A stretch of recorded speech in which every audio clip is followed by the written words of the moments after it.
Bonjour à tous. Alors je réalise que j'ai pas le créneau le plus simple, du coup c'est un peu sur la fin, on n'est pas loin du déj.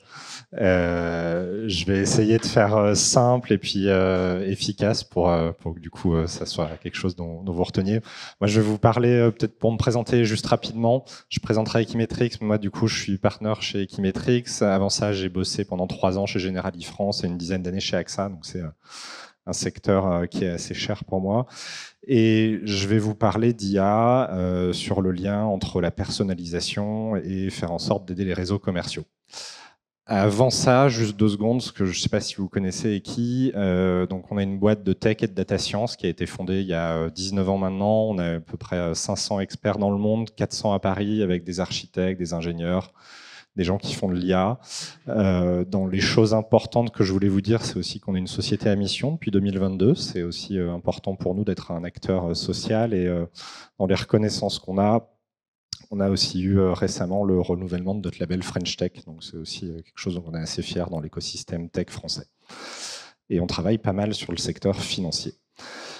On aurait pu parler, je sais que du coup dans vos entreprises il y a plein d'enjeux autour de la compliance, autour de plein de choses. Si on regarde un peu ce qui me paraissait être les enjeux un peu importants aujourd'hui dans le secteur banque assurance pour notre communauté ici, on a des enjeux de personnalisation de la relation client.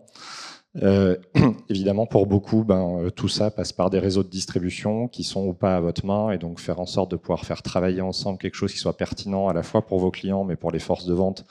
C'est aussi quelque chose de très important. Et puis, j'en parlerai pas forcément dans ce cas d'usage-là, mais derrière, on peut aussi se dire qu'il y a une opportunité avec l'IA pour combiner 1 et 2. Je vais vous en parler juste après, un peu sur un cas client réel et anonymisé. Et puis derrière, on pourrait se dire qu'on pourrait rajouter une couche de fluidification avec de l'IA générative. Donc sur ce cas-là, on présente quelque chose qu'on a fait avec un acteur banque de détail français qui, comme beaucoup, je pense ici autour de la table, avait un enjeu de développement sur sa clientèle qui est professionnelle et petites entreprises. Et on s'est dit qu'il y avait un intérêt à aller faire une première preuve de valeur de comment est-ce que l'IA peut aider sur le segment spécifique du professionnel de santé, avec encore un focus derrière qui serait aussi d'aller augmenter l'équipement en TPE. Donc TPE, c'est les terminaux de paiement électronique. Voilà, c'est les petits trucs qu'ils font. Vous mettez votre carte dessus, ça paie. Et tous n'en sont pas équipés. Je pense que ça vous arrive de temps en temps, comme moi. Et donc l'enjeu, c'était de se dire comment est-ce que du coup, avec de l'IA, je peux faire en sorte, avec une segmentation, avec un scoring, d'être un vrai levier d'efficacité commerciale dans du coup un monde de distribution qui est quand même assez intermédiaire, avec des forces de vente à gérer au milieu. Et donc du coup, on a fait quelque chose en 2 étapes. Une première qui était de se dire, finalement aujourd'hui, mes professionnels de santé, je sais qu'il y en a certains qui sont kinés, il y a des sages-femmes, il y a des gens qui sont radiothérapeutes, il y a des personnes qui sont cardiologues, il y a des généralistes. Finalement, je peux les différencier comme ça, mais ça fait quand même beaucoup de cases et c'est pas spécialement évident de se dire que je tire quelque chose de très évident avec ces cases-là. De la même manière que pour d'autres secteurs, vous allez segmenter vos clients en fonction de leur actifs sous gestion, en fonction de leur ancienneté, etc. Ce qu'on s'est dit, c'est que c'était probablement plus pertinent de du coup avoir cette donnée qui existe déjà de connaissance, mais aussi de se dire finalement quel est le comportement de consommation et d'utilisation du service bancaire. Et peut-être qu'en fait c'est le même entre un généraliste, une sage-femme, et que c'est pas le même avec quelqu'un qui est plutôt cardiologue. Donc l'idée c'était de se dire comment est-ce que je peux mettre du coup de la notion de parcours client, d'utilisation de services pour faire une segmentation qui soit un petit peu plus poussée et plus enrichie pour me permettre d'avoir moins de cases à gérer dans ma stratégie client pour la définir. Et puis derrière, si on voulait aller un petit peu plus loin, du coup, au-delà d'une stratégie un peu long terme et de la définir avec une segmentation, se dire est-ce que du coup dans un trimestre, je peux essayer d'être allé un petit peu plus loin en termes de taux d'équipement sur les terminaux de paiement électronique, et donc est-ce que je peux, plutôt que d'appeler tous les conseillers et de leur dire appelez tous vos clients B2B professionnels de santé, proposez-leur un TPE, comment est-ce que du coup je fais quelque chose qui soit un tamis un petit peu plus fin, qui fasse que du coup je leur mâche un peu le travail et qu'ils le comprennent que je leur ai mâché le travail, et du coup voilà, proposer uniquement ce service à ceux pour qui c'est pertinent et ils ont une vraie chance de convertir pour pas non plus les décourager. Donc plein de bénéfices à tout ça. Pour faire ça, on va avoir un framework un petit peu classique, sans parler trop de data science, mais on a un enjeu au début de comprendre un peu comment évolue le portefeuille pour faire des choses qu'on va appeler le feature engineering. Et donc, ça va nécessiter de comprendre un petit peu quels ont été les parcours d'équipement de mes clients. Est-ce que quand je rentre en relation, ils vont plutôt avoir tendance à prendre le TPE à un moment ou à un autre, à s'équiper en assurance collective, à avoir du financement? Quand est-ce que ça arrive dans leur parcours d'équipement?